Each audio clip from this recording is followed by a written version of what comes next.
Met līga. Kurš no zemāk redzamajiem produktiem satur visvairāk kālija, banāni, šokolāde, mellenes, Pareizi. Met Pēteris.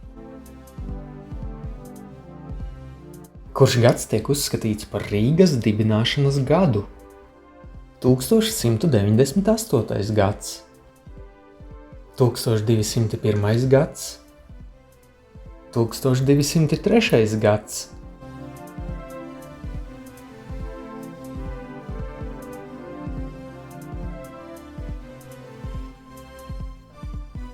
Pareizi.